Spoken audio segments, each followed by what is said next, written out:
Davis has many wonderful mature trees, densely vegetated greenbelts, and natural open space areas.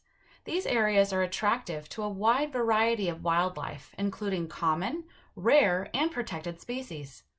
Feeding wildlife may not seem like a big deal, but it is the primary cause for conflict between humans and wildlife. Feeding them will alter their normal behavior patterns, may make them sick, and potentially worst of all, can make them less fearful of humans, which is dangerous for all of us. Here are some things to keep in mind. First of all, most people food isn't good for animals. Animals have not evolved to eat bread, popcorn, French fries, etc. They need their natural diet in order to remain healthy. Eating human food may cause serious health problems. Feeding wild animals makes them lose their natural fear of people and become too comfortable around humans. While they may look cute and cuddly, they are still wild animals with sharp claws and teeth.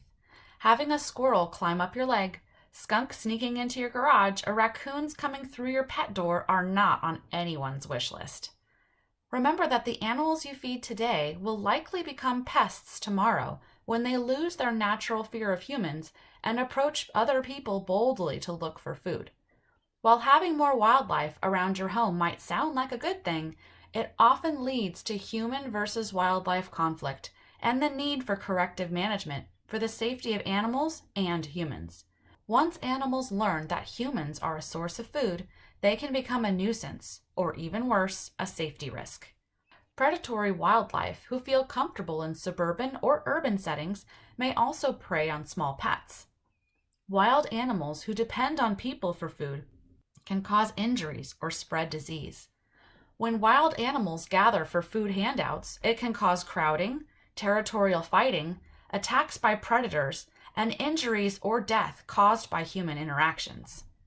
It can also increase the spread of diseases, some of which may be transmitted to pets and humans. Feeding wild animals causes unnatural population growth. The reproductive rate of urban wildlife is largely tied to their access to food, water, and shelter.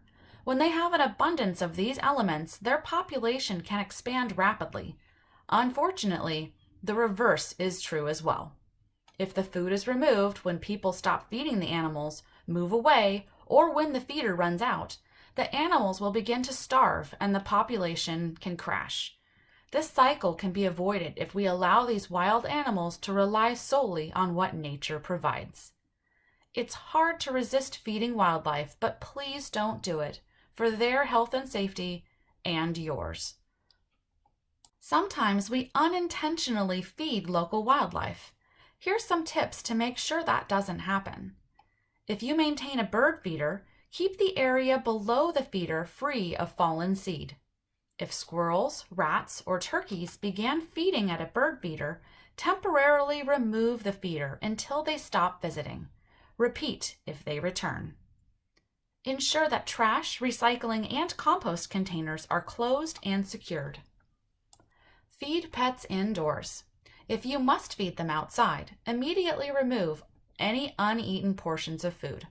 Keep small pets indoors at night to protect them from nighttime predators. Clean up fallen fruits and nuts. If they're not usable, place them in your brown lidded organics cart for composting. Instead of leaving food out, consider planting native plants to provide a natural food source for local wild animals. This can also help conserve water in your landscape, as many native plants need only small amounts of water to thrive. Thanks for helping us keep our urban wildlife safe and healthy. For more information, visit greenerdavis.org and click on the link for urban wildlife.